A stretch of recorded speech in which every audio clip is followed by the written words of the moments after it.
Good morning.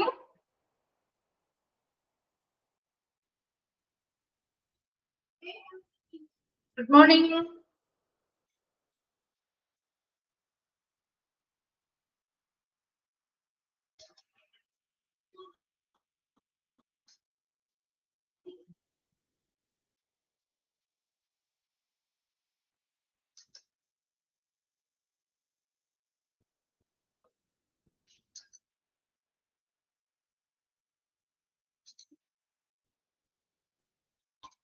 Okay. So, we will class chapter 6 ആണ് start ചെയ്തത് അല്ലേ? Grievance handling, discipline, employee safety and health. Last chapter അല്ലേ start ചെയ്തിരിക്കുന്നത്? Chapter 6 അല്ലേ? ആണോ? എവിടെ വരെയാണ് എടുത്ത് നിർത്തിയത് കഴിഞ്ഞ ക്ലാസ്സിൽ? എവിടെ വരെ നമ്മൾ എടുത്തു? Grievance എന്ന ഭാഗമാണ് എടുത്തുകൊണ്ടിരിക്കുന്നത്. ഏതൊക്കെ ഭാഗങ്ങൾ എടുത്തിട്ടുണ്ട്? എവിടെ വരെ കംപ്ലീറ്റ് ആയി?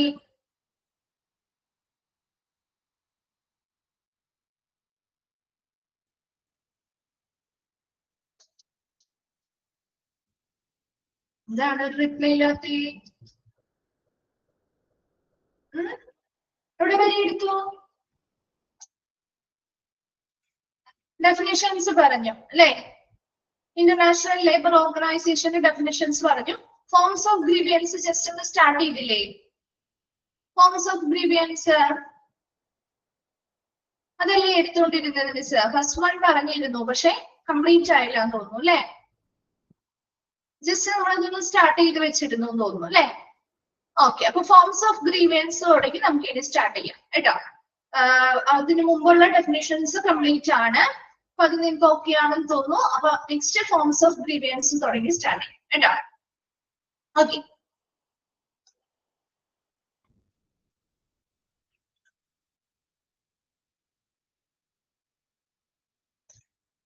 ഓക്കെ. ഇപ്പൊ ഫോംസ് ഓഫ് ഗ്രീവിയൻസിൽ മൂന്നെണ്ണമാണ്. മൂന്ന് ഫോംസ് ഓഫ് ഗ്രീവിയൻസ് മൂന്നെണ്ണമാണ് നമുക്ക് പഠിക്കാനുള്ളത്. ഫസ്റ്റ് വൺ ആണ് ഫാക്ച്വൽ ഗ്രീവിയൻസ്. ഫാക്ച്വൽ അല്ല കേട്ടോ, ഫാക്ച്വൽ ആണ്. ഒന്ന് വേണ്ടി കളഞ്ഞേക്കണേ. Factual grievance. സെക്കൻഡ് വൺ ആണ് ഇമാജിനറി ഗ്രീവിയൻസ്. തേർഡ് വൺ ആണ് ഡിസ്ഗൈസ്ഡ് ഗ്രീവിയൻസ്. അപ്പൊ അതില് ഫാക്ച്വൽ ഗ്രീവിയൻസ് എന്താണ് എന്നാണ് നമ്മൾ കഴിഞ്ഞ ക്ലാസ്സിൽ ജസ്റ്റ് ഒന്ന് പറഞ്ഞിരുന്നു. അതിന് എക്സാമ്പിൾ പറഞ്ഞു ഇല്ലേ? ഓർക്കുന്നോ എക്സാമ്പിൾ പറഞ്ഞത്? അതായത് നമ്മളൊരു സ്ഥാപനത്തിൽ ജോലിക്ക് പ്രവേശിക്കുമ്പോൾ തന്നെ നമ്മളോട് അവിടുത്തെ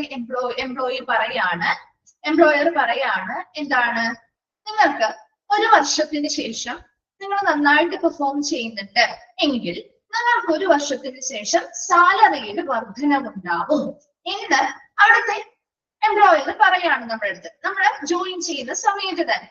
അങ്ങനെ പറഞ്ഞിട്ടുണ്ടെങ്കിൽ പോലും അവരുടെ ആ ഒരു എംപ്ലോയ്മെന്റ് കോൺട്രാക്റ്റിൽ അത്തരത്തിലുള്ള കാര്യങ്ങൾ പറഞ്ഞിട്ടുണ്ടെങ്കിൽ പോലും ഒരു വർഷം കഴിഞ്ഞിട്ടും നമുക്ക് ആ ഒരു ആനുകൂല്യങ്ങൾ അനുവദിച്ചിട്ടില്ല എങ്കിൽ അപ്പോൾ നമുക്കൊരു വിഷമവും ബുദ്ധിമുട്ടും ദേഷ്യമൊക്കെ വരില്ലേ? വരുമോ?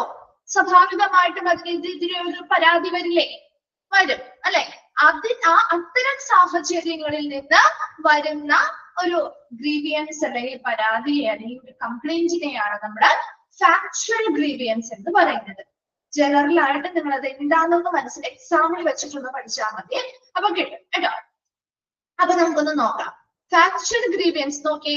The relationship of employer and employee is based on the organisation employment contract. എപ്പോഴും നമ്മളൊരു സ്ഥാപനത്തിലേക്ക് ജോലിക്ക് ചെല്ലുമ്പോൾ അവിടുത്തെ എംപ്ലോയീസും എംപ്ലോയറും തമ്മിലുള്ള ആ ഒരു റിലേഷൻഷിപ്പ് അല്ലെങ്കിൽ ആ ഒരു തമ്മിലുള്ള ഒരു ബന്ധം ഒറിജിനേറ്റ് ചെയ്യുന്ന അല്ലെങ്കിൽ ആരംഭിക്കുന്നത് ആ എംപ്ലോയ്മെന്റ്, ആ ഓർഗനൈസേഷൻ നൽകുന്ന എംപ്ലോയ്മെന്റ് കോൺട്രാക്റ്റിലൂടെയാണ്. ശരിയല്ലേ? ഒരു എംപ്ലോയ്മെന്റ് കോൺട്രാക്റ്റിന്റെ ബേസിസിലാണ് നമ്മൾ അവിടെ ജോലിക്ക് ചെല്ലുന്നതും ജോലിയിൽ പ്രവേശിക്കുന്നതും തൊഴിൽ ആരംഭിക്കുന്നതും അല്ലെ? അപ്പൊ ആ ഒരു ഓർഗനൈസേഷൻ നൽകുന്ന എംപ്ലോയ്മെന്റ് കോൺട്രാക്റ്റിലൂടെയാണ് ഈ ഒരു ബന്ധം അല്ലെങ്കിൽ ആ ഒരു റിലേഷൻഷിപ്പ് അവർ തമ്മിൽ ഉണ്ടാവുന്നത്. ശരിയല്ലേ? നമ്മൾ ഒരു എംപ്ലോയി ആയിട്ട് വരുന്നത് എപ്പോഴാ? ആ ഒരു കോൺട്രാക്റ്റിൽ സൈൻ ചെയ്ത് നമ്മൾ അവിടുത്തെ തൊഴിലാളിയായി മാറുമ്പോഴാണ് അല്ലെ? അപ്പൊ ആ തൊഴിലുടമകളും തൊഴിലാളികളും തമ്മിലുള്ള ബന്ധം ആരംഭിക്കുന്നത് ആ ഒരു എംപ്ലോയ്മെന്റ് കോൺട്രാക്റ്റിലൂടെയാണ്. ഇനി it is the employment contract which specify the norms that defines the limit of employee's expectation from the organization to meet his requirements and expectation. അപ്പൊ ഇപ്പോഴും ഈ ഒരു എംപ്ലോയ്മെന്റ് കോൺട്രാക്റ്റില് ആ എംപ്ലോയി പ്രതീക്ഷിക്കാവുന്ന കുറെ കാര്യങ്ങൾ, അതായത് ഈ ഓർഗനൈസേഷൻ അവർക്ക് ചെയ്തു കൊടുക്കാൻ പറ്റുന്ന അല്ലെങ്കിൽ അവരുടെ എന്തൊക്കെ കാര്യങ്ങൾ, അവരുടെ എക്സ്പെക്ടേഷൻ അനുസരിച്ച് എന്തൊക്കെ കാര്യങ്ങൾ ഈ ഓർഗനൈസേഷൻ ചെയ്തു കൊടുക്കും, അതുമായി ബന്ധപ്പെട്ട മറ്റു കാര്യങ്ങൾ, അങ്ങനെ കുറെ കാര്യങ്ങൾ പ്രത്യേകമായിട്ട് പരാമർശിക്കുന്ന അതായിരിക്കും ഈ ഒരു എംപ്ലോയ്മെന്റ് കോൺട്രാക്ട് എന്ന് പറയുന്നത്. അതിൽ അവർക്കുള്ള ഡെയിലി വേജസ് എത്രയാണ്, അതുപോലെ തന്നെ എത്ര ദിവസം വീക്ക്ലി വർക്ക് ചെയ്യണം, എത്ര ഡേയ്സ് ആണ് നമ്മൾ കാൽക്കുലേറ്റ് ചെയ്യുന്നത്, അതിൽ എത്ര പേയ്മെന്റ് പെർ ഡേ എത്ര പേയ്മെന്റ് ആയിരിക്കും, അങ്ങനെ ഹോളിഡേയ്സ് ഉണ്ടെങ്കിൽ അത്, അങ്ങനെയുള്ള കുറെ കാര്യങ്ങളൊക്കെ ഉൾപ്പെടുത്തിയിട്ടാണ് ഈ എംപ്ലോയ്മെന്റ് കോൺട്രാക്ട് നമ്മൾ സൈൻ ചെയ്ത് കൊടുക്കുക. അപ്പൊ ആ എംപ്ലോയ്മെന്റ് കോൺട്രാക്റ്റില് ആ സ്ഥാപനത്തിൽ നിന്ന് ആ എംപ്ലോയിക്ക് എന്തൊക്കെ കിട്ടുന്നുണ്ട് അല്ലെങ്കിൽ എന്തൊക്കെ പ്രതീക്ഷിക്കാം, അത്തരത്തിലുള്ള കാര്യങ്ങളെല്ലാം ആ ഒരു കോൺട്രാക്റ്റിൽ സ്പെസിഫൈ ചെയ്ത് പറയുന്നുണ്ടാവും. When these expectations are not met by the organization, the employee gets disappointed with this job. അപ്പൊ നമ്മളോട് ഇപ്പൊ ഒരു സ്ഥാപനം പറയാണ്, നിങ്ങൾക്ക് ഒരു വർഷത്തിന് ശേഷം നിങ്ങൾക്ക് സാലറി ഇൻക്രിമെന്റ് ഉണ്ടായിരിക്കും, ആദ്യത്തെ ഒരു വർഷം നിങ്ങളുടെ പ്രൊബേഷണറി പീരീഡ് ആണ് അല്ലെങ്കിൽ ട്രെയിനിങ് പീരീഡ് ആണ് എന്ന് പറഞ്ഞിട്ട് ഓക്കെ, നമ്മൾ ആ ഒരു എംപ്ലോയ്മെന്റ് കോൺട്രാക്റ്റിൽ പറഞ്ഞിരിക്കുന്ന ആ വ്യവസ്ഥകൾ പ്രകാരം നമ്മൾ സൈൻ ചെയ്ത് നമ്മൾ അവിടെ ജോലി ചെയ്യും. അപ്പൊ ആ ഒരു എംപ്ലോയ്മെന്റ് കോൺട്രാക്റ്റിൽ പറയുന്നത് അനുസരിച്ച് ആ ഒരു എംപ്ലോയിക്ക് അറിയാം ഒരു വർഷം കഴിയുമ്പോൾ എനിക്ക് സാലറിയിൽ വർധന ഉണ്ടാവും, അല്ലെ? ആ ഒരു പ്രതീക്ഷയോട് കൂടിയല്ലേ ഇപ്പൊ നമ്മൾ വർക്ക് ചെയ്യുള്ളൂ, ആണല്ലോ? ആ ഒരു പ്രതീക്ഷയോട് കൂടിയല്ലേ നമ്മളിപ്പോ ആ ഒരു വർഷം മുഴുവൻ വർക്ക് ചെയ്യുന്നത്, അല്ലെ? ആ ഒരു വർഷം കംപ്ലീറ്റ് ചെയ്താൽ എനിക്ക് അടുത്ത വർഷം സാലറിയിൽ വർധന ഉണ്ടാവും, ശരിയല്ലേ? ആണോ? നിങ്ങളോട് പറയുകയാണെങ്കിൽ നമ്മൾ ആ ഒരു വർഷം അതിൽ മനസ്സിൽ പ്രതീക്ഷിച്ചുകൊണ്ടല്ലേ നമ്മൾ ജോലി ചെയ്യാ, അല്ലെ? അപ്പോ അത്തരത്തില് അവരുടെ എക്സ്പെക്ടേഷൻ, അതായത് ഓരോ തൊഴിലാളിയുടെയും എക്സ്പെക്ടേഷൻ അല്ലെങ്കിൽ പ്രതീക്ഷകൾ ആര് നിറവേറ്റുന്നില്ല, ഓർഗനൈസേഷൻ നിറവേറ്റിയില്ല എങ്കിൽ എംപ്ലോയീസ് എന്ത് ചെയ്യും? ഡിസപ്പോയിന്റഡ് വിത്ത് ഹിസ് ജോബ്, അല്ലെ? അവരുടെ ജോലിയുമായി ബന്ധപ്പെട്ട് അവർക്ക് ഒരു ഡിസപ്പോയിന്റ്മെന്റ് അല്ലെങ്കിൽ ഒരു നിരാശ അനുഭവപ്പെടും, ശരിയല്ലേ? അത്തരത്തിലുള്ള ഒരു ഡിസപ്പോയിന്റ്മെന്റിൽ നിന്ന് വരുന്ന ഗ്രീവിയൻസിനെയാണ് ഫാക്ച്വൽ ഗ്രീവിയൻസ് എന്ന് പറയുന്നത്. ക്ലിയർ ആണോ? മനസ്സിലാവുന്നുണ്ടോ? അതിനാണ് മിസ് ആദ്യമേ എക്സാമ്പിൾ പറഞ്ഞാണ്, അപ്പൊ നിങ്ങൾക്ക് കുറച്ചും കൂടി കണക്ട് ചെയ്യാൻ പറ്റും. നോക്കിയേ, these grievances are due to faulty implementation of organizational policy. ഈ സാധാരണ ഈ ഒരു ഗ്രീവിയൻസ് വരുന്നത് എന്തുകൊണ്ടാണ്? ശരിയായ രീതിയിൽ ആ ഓർഗനൈസേഷൻ പോളിസികൾ നടപ്പിലാക്കാത്തത് കൊണ്ടാണ്, അല്ലെ? തെറ്റായ രീതിയിലുള്ള നടപ്പിലാക്കൽ കൊണ്ടാണ്. കൃത്യസമയത്ത് കൃത്യമായ രീതിയിൽ അത് നടപ്പിലാക്കുകയാണെങ്കിൽ ഒരിക്കലും അത് ഈ എംപ്ലോയീസിന് ഇത്തരത്തിലൊരു ഡിസപ്പോയിന്റ്മെന്റ് വരാൻ സാധ്യതയില്ല. So for example, employee were told they would receive a salary increase after a year, but it was not granted. അവരോട് എന്ത് ചെയ്യാണ്? എംപ്ലോയിയോട് പറഞ്ഞു ഒരു വർഷത്തിന് ശേഷം അവരുടെ സാലറിയിൽ വർധന ഉണ്ടാകും എന്ന് പറഞ്ഞിട്ട് പോലും ആ ഒരു വർഷം കഴിഞ്ഞപ്പോൾ അത് അവർക്ക് അനുവദിച്ചിട്ടില്ല എങ്കിൽ അതിന് എന്തിന് എക്സാമ്പിൾ ആണ്? ഈ ഒരു ഫാക്ച്വൽ ഗ്രീവിയൻസിന് എക്സാമ്പിൾ ആണ്. ക്ലിയർ ആണോ? ഫാക്ച്വൽ ഗ്രീവിയൻസ് മനസ്സിലായോ? ഓക്കെ ആണോ? ഒന്ന് റിപ്ലൈ ചെയ്തേ.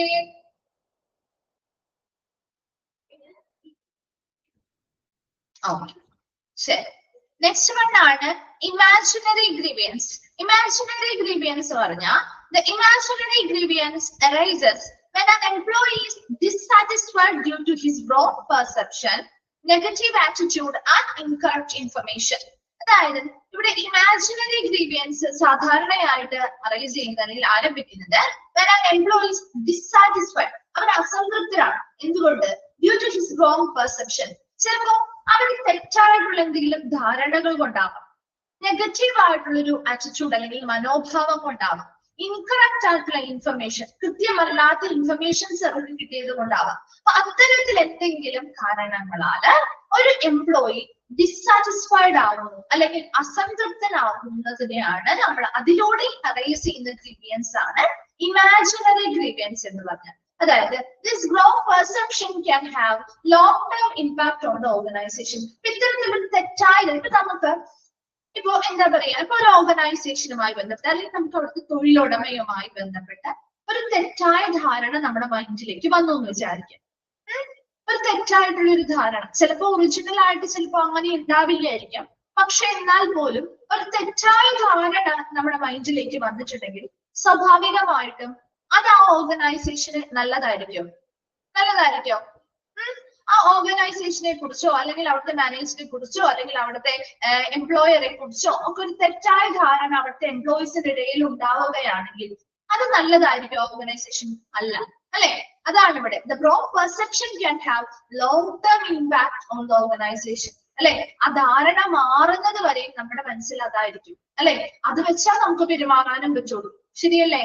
അതപ്പോ ആ ഓർഗനൈസേഷനെ ഒരു വലിയ രീതിയിലുള്ള ഒരു ഇമ്പാക്ട് ചിലപ്പോ നെഗറ്റീവ് ആയിട്ടുള്ള ഇമ്പാക്റ്റുകൾ കൊടുക്കാനായിട്ട് ചിലപ്പോ സാധ്യതയുണ്ട്. So it will develop a negative image of the organization in the front of its employees, which may decrease their work efficiency. Therefore, this type of grievance should be dealt with immediately.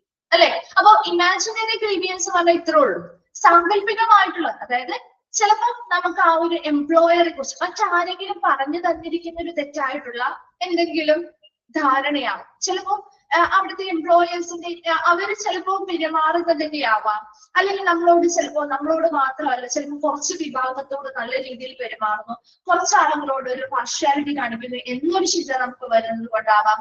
അല്ലെങ്കിൽ എന്തെങ്കിലും രീതിയിൽ മറ്റാരെങ്കിലും നമ്മളോട് എന്തെങ്കിലും പറഞ്ഞു തന്ന incorrect ആയിട്ടുള്ള informations തന്ന് അതിന്റെ ഒരു ബേസിസിൽ നമ്മൾ ചിന്തിക്കുന്നതിന്റെ ആവാം ഒരു നെഗറ്റീവ് ആയിട്ടുള്ള ഒരു മനോഭാവം നമുക്ക് ആ ഒരു ഓർഗനൈസേഷനോടും അവിടുത്തെ എംപ്ലോയിനോടും തോന്നുന്നു. അങ്ങനെ വരുമ്പോ അതിൽ നിന്ന് വരുന്ന ഒരു ഗ്രീവിയൻസ് ആണ് ഇമാജിനറി ഗ്രീവിയൻസ് എന്ന് പറയുന്നത്. അത് ക്ലിയർ ആയോ?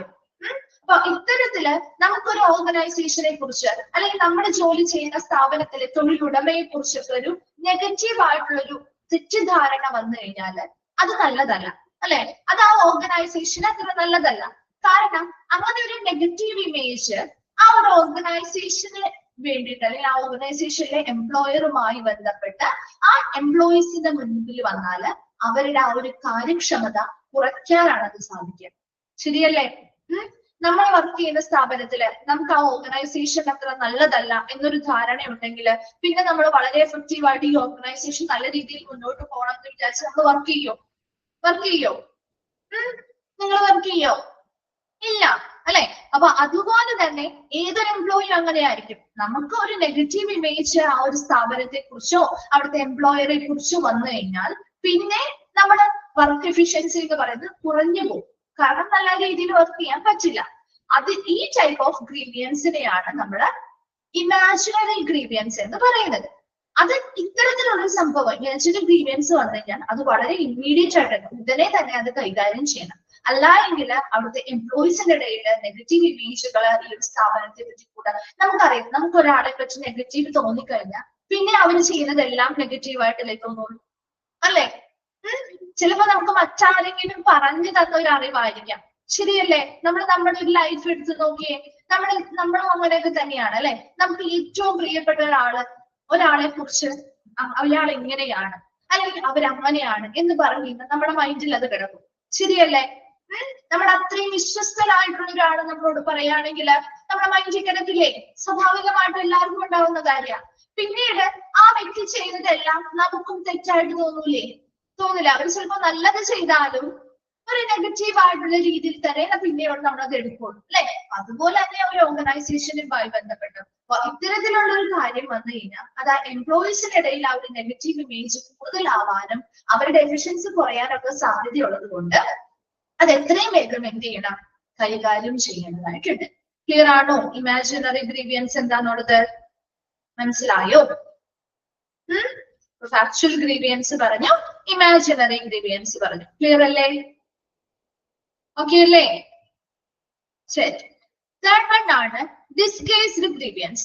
ഡിസ്ഗേസ്ഡ് ഗ്രീവിയൻസ് എന്ന് പറഞ്ഞാൽ when an employee is not aware about the reason for his dissatisfaction. അതായത് ഒരു എംപ്ലോയിക്ക് അറിയില്ല. ചില സമയങ്ങളിൽ നമ്മൾ ഭയങ്കര ടെൻഷൻ ആയിട്ടോ അല്ലെങ്കിൽ നമുക്ക് ഭയങ്കര ബുദ്ധിമുട്ടൊക്കെ തോന്നും, ശരിയല്ലേ? അപ്പൊ നമ്മളോട് ആരെങ്കിലും വന്ന് ചോദിക്കും, നീ എന്ത് ഇത്ര ടെൻഷൻ ആയിട്ടിരിക്കുന്നേ, അല്ലെങ്കിൽ നിനക്ക് എന്ത് പറ്റിയെന്ന് തോന്നുന്നു? അതിന്റെ കാരണം ചിലപ്പോ നമുക്ക് പറയാൻ അറിയില്ലായിരിക്കും, ശരിയല്ലേ? ചില സമയം അപ്പൊ നമ്മൾ പറയും അതിന്റെ എന്താണെന്നൊന്നും അറിയില്ല, അല്ലെ? എനിക്ക് എന്തോ ഒരു ബുദ്ധിമുട്ട്, അത്ര സുഖം തോന്നുന്നില്ല എന്ന് പറയും, ശരിയല്ലേ? ഒരു പ്രോപ്പർ ആയിട്ടുള്ള റീസൺ നമുക്ക് പറയാനില്ല. അതുപോലെ തന്നെ ചില സമയങ്ങളിൽ എംപ്ലോയീസിനും ഇതേ രീതിയിൽ ഒരു ഡിസാറ്റിസ്ഫാക്ഷൻ തോന്നും, അസംതൃപ്തി തോന്നും. പക്ഷെ അതിന്റെ കാരണം അവർക്ക് അത്ര വ്യക്തമായിരിക്കില്ല എന്തുകൊണ്ടാണ്, അല്ലെങ്കിൽ കൃത്യമായിട്ടുള്ള റീസൺ നമുക്ക് പറയാനായിട്ട് പറ്റില്ല. അതായത് then he has a disguised reason. അങ്ങനെ ഒരു റീസൺ ഇല്ലാത്ത ഒരു ഡിസാറ്റിസ്ഫാക്ഷൻ ആണ്. റീസൺ എന്താണെന്നുള്ളതിന്റെ ഒരു ബോധം അല്ലെങ്കിൽ ആ ഒരു കറക്റ്റ് റീസൺ പറയാനായിട്ട് നമുക്ക് പറ്റുന്നില്ല എങ്കിൽ അത് ഡിസ്ഗേസ്ഡ് ഗ്രീവിയൻസ് ആണെന്ന് പറയാം. അതായത് generally employees psychological needs like need for appreciation. ഇത് സാധാരണയായിട്ട് വരുന്നത് സ്വാഭാവികമായിട്ട് നമ്മൾ ഒരുപാട് എംപ്ലോയീസുമായിട്ട് ജോലി ചെയ്യുമ്പോൾ എല്ലാവർക്കും വരുന്ന കാര്യമാണ് നമ്മളെ കുറച്ചും കൂടി നമ്മുടെ സൈക്കോളജിക്കൽ നീഡ്സ് കൂടി എന്ത് ചെയ്യണം, നിറവേറ്റുക എന്നുള്ളത്. ശരിയല്ലേ? നമ്മൾ ചെയ്യുന്ന കാര്യങ്ങൾ മറ്റുള്ളവരെ നമ്മൾ അപ്രീഷിയേറ്റ് ചെയ്യുക, അതുപോലെ തന്നെ നല്ലൊരു ഫ്രണ്ട്ലിനെസ്സോടും കൂടി നമ്മളോട് സംസാരിക്കുക, നല്ല അധികാരങ്ങൾ നമുക്ക് നൽകുക, വിജയം നമുക്ക് കൈവരിക്കാൻ സാധിക്കുക. ശരിയല്ലേ? ഇതൊക്കെ നമ്മുടെ സൈക്കോളജിക്കൽ നീഡുകളാണ് അല്ലെ? നമ്മൾ പുറത്ത് പറഞ്ഞില്ലെങ്കിലും ഏതൊരു വ്യക്തിയുടെയും ഉള്ളിലുണ്ടാവുന്ന കാര്യങ്ങളാണ്. ശരിയല്ലേ? നമുക്കുണ്ടാവില്ലേ മറ്റുള്ളവര് സക്സസ് ആവുമ്പോ എനിക്കും സക്സസ് ആവണം അല്ലേ? അങ്ങനെ നമ്മൾ വിജയത്തിലെത്തിയാൽ മറ്റുള്ളവർ നമ്മളെ പ്രശംസിക്കണം ഉള്ള കാര്യമല്ലേ? നമ്മുടെ എല്ലാവരുടെയും മൈൻഡിൽ വരുന്ന കാര്യമാണ് അല്ലെ? ഏതൊരു എംപ്ലോയിക്കുള്ള സൈക്കോളജിക്കൽ നീഡ് അത്. അപ്പൊ അത്തരത്തില് ഉള്ള നീഡുകൾ ഇവിടെ നിറവേറ്റപ്പെടുന്നില്ല. ചിലപ്പോ നമുക്ക് തന്നിരിക്കുന്ന ടാസ്ക് നമുക്ക് ചിലപ്പോൾ ചെയ്ത് പൂർത്തിയാക്കാൻ പറ്റാത്തത് കൊണ്ടാവാം, അല്ലെങ്കിൽ നമ്മൾ നന്നായിട്ട് ചെയ്ത പോലും ചിലപ്പോ അവർ അപ്രീഷിയേറ്റ് ചെയ്യാനായിട്ട് അത്ര നല്ല രീതിയിൽ അവർ അപ്രീഷിയേഷൻ തന്നിട്ടുണ്ടാവില്ല. അല്ലെങ്കിൽ ചിലപ്പോൾ നമ്മളോട് അത്ര ഫ്രണ്ട്ലിനെസ്സോടുകൂടി ഒന്നും നമ്മൾ ചെയ്യുന്ന ആത്മാർത്ഥതയ്ക്ക് അനുസരിച്ച് നമ്മളോട് പെരുമാറുന്നുണ്ടാവില്ല. അപ്പൊ നമ്മുടെ ആ ആവശ്യങ്ങൾ അവിടെ നിറവേറ്റപ്പെടുന്നുണ്ടോ അല്ലെങ്കിൽ പൂർത്തിയാക്കപ്പെടുന്നുണ്ടോ? ഇല്ല അല്ലെ? അപ്പൊ അത്തരത്തിലുള്ള, for example, an employee who is dissatisfied with the work condition of the company may desire some appreciation and praise from his co-workers. ഇപ്പൊ ഇവിടെ ഒരു എക്സാമ്പിൾ ഓൾറെഡി പറഞ്ഞിട്ടുണ്ട്. ഒരു എംപ്ലോയി എന്താണ് ഡിസാറ്റിസ്ഫൈഡ്, അവർ അസംതൃപ്തരാണ്. എന്തുകൊണ്ടായിരിക്കും? അവർ ആ ഒരു കമ്പനിയിൽ വർക്ക് ചെയ്യുന്ന ഒരു വർക്ക് കണ്ടീഷൻ അവർക്ക് അത്ര സാറ്റിസ്ഫൈഡ് ആവുന്നില്ല. എന്തുകൊണ്ടാ? അവർ എത്രത്തോളം നന്നായിട്ട് വർക്ക് ചെയ്താലും അവരുടെ കോ വർക്കേഴ്സ് അവർക്ക് ഒരു അപ്രീഷിയേഷനോ അല്ലെങ്കിൽ ഒരു പ്രശംസയോ കാര്യങ്ങളോ ഒന്നും നൽകുന്നില്ല. അപ്പൊ സ്വാഭാവികമായിട്ടും ആ ഒരു അത്തരത്തിലുള്ള ഒരു എൻവയോൺമെന്റിൽ വർക്ക് ചെയ്യുന്ന ഒരു വ്യക്തിക്ക് സംതൃപ്തി ഉണ്ടാവോ? അവർ ഡിസാറ്റിസ്ഫൈഡ് ആയിരിക്കും അല്ലെങ്കിൽ ഡിസപ്പോയിന്റഡ് ആയിരിക്കും അല്ലെ? അത്തരത്തിലുള്ള situation, hence disgraced grievance must also be given due consideration because if they are neglected they can have harmful consequences. So disgraced grievance എന്ന് പറയുന്നുള്ളൂ ഒരു വ്യക്തിയുടെ സൈക്കോളജിക്കൽ നീഡ്സ്. അതായത് ഒരു വ്യക്തിക്ക് അവർ ഡിസാറ്റിസ്ഫൈഡ് ആണ്, ഒരു ഡിസാറ്റിസ്ഫാക്ഷൻ അവർക്കുണ്ട്, പക്ഷെ അതിന്റെ റീസൺ അവർക്ക് അതിനെക്കുറിച്ച് അവർ വലിയ അവെയർ അല്ല. എന്തുകൊണ്ട് എന്ന് കറക്റ്റ് ആയിട്ട് അവർക്ക് പറയാൻ പറ്റുന്നില്ല. കാരണം എന്തുകൊണ്ടാ? അവരുടെ സൈക്കോളജിക്കൽ നീഡ്സ് ആയിട്ടുള്ള അപ്രീഷിയേഷൻ, ഫ്രണ്ട്ലിനെസ്, അതോറിറ്റി, സക്സസ് മുതലായ കാര്യങ്ങളൊന്നും ചിലപ്പോ നിറവേറ്റപ്പെടുന്നുണ്ടാവില്ല. അല്ലെങ്കിൽ അവർ വർക്ക് ചെയ്യുന്ന ആ ഒരു കണ്ടീഷനിൽ നിന്നും അവർക്ക് സംതൃപ്തി കിട്ടുന്നുണ്ടാവില്ല. ഒരു പ്രത്യേക ഒരു കാരണം നമുക്ക് പറയാൻ പറ്റുമോ പുറത്തേക്ക്? ഞാൻ ചെയ്ത കാര്യങ്ങൾക്ക് എനിക്ക് അവര് പ്രശംസ തരാത്തത് കൊണ്ടാണ് എനിക്ക് ആ ഒരു സംതൃപ്തി തോന്നാതെ നമുക്ക് തുറന്നു പറയോ? അതാണെന്ന് നമുക്ക് അങ്ങനെ അത്ര കറക്റ്റ് ആയിട്ട് നമുക്ക് പറയാനും പറ്റില്ല അല്ലെ? കുറെ കാര്യങ്ങൾ കൊണ്ട് നമുക്ക് ഭയങ്കര ഡിസ്റ്റർബ് ആയിരിക്കും അല്ലെ? അപ്പൊ അത്തരത്തില് ഒരു എംപ്ലോയിക്ക് അവരുടെ വർക്ക് കണ്ടീഷനുമായി ബന്ധപ്പെട്ട് അവരുടെ സൈക്കോളജിക്കൽ നീഡുകള് മെറ്റ് ചെയ്യാൻ പറ്റില്ല, നിറവേറ്റപ്പെടാൻ പറ്റാതെ വരുമ്പോ അവരുടെ അപ്രീസിയേഷനും പ്രൈസും ഒക്കെ അവരുടെ കോവർക്കേഴ്സിൽ നിന്നോ അവരുടെ എംപ്ലോയേഴ്സിൽ നിന്നോ ഒന്നും കിട്ടുന്നില്ല. അപ്പൊ അത്തരത്തിലുള്ള കേസുകളൊക്കെ വരുമ്പോ അവിടെ നിന്നും അറൈസ് ചെയ്യുന്ന ടൈപ്പ് ഓഫ് ഗ്രീവിയൻസ് ആണ് ഡിസ്ഗേസ്ഡ് ഗ്രീവിയൻസ് എന്ന് പറയുന്നത്. അപ്പൊ ഇവിടെയും നല്ല രീതിയിലുള്ള ശ്രദ്ധ ആ ഒരു ടൈപ്പ് ഓഫ് ഗ്രീവിയൻസിന് കൊടുത്തില്ല എങ്കിൽ അതും വലിയ രീതിയിലുള്ള ദോഷകരമായ ഒരു പരിണിത ഫലങ്ങൾ ഉണ്ടാകുന്നതുമാണ്. അപ്പൊ 3 ഫോംസ് ഓഫ് ഗ്രീവിയൻസ് മൂന്നെണ്ണം നമ്മൾ പറഞ്ഞു. ഫാക്ച്വൽ ഗ്രീവിയൻസ് പറഞ്ഞു, ഇമാജിനറി ഗ്രീവിയൻസ് പറഞ്ഞു, ഡിസ്ഗേസ്ഡ് ഗ്രീവിയൻസ് പറഞ്ഞു. ആ 3 വേഗം ഒന്ന് വായിച്ചു നോക്കി. വായിച്ചു കഴിയുമ്പോൾ ഒന്ന് റിപ്ലൈ ചെയ്യണേ.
വായിച്ചു കഴിഞ്ഞോ?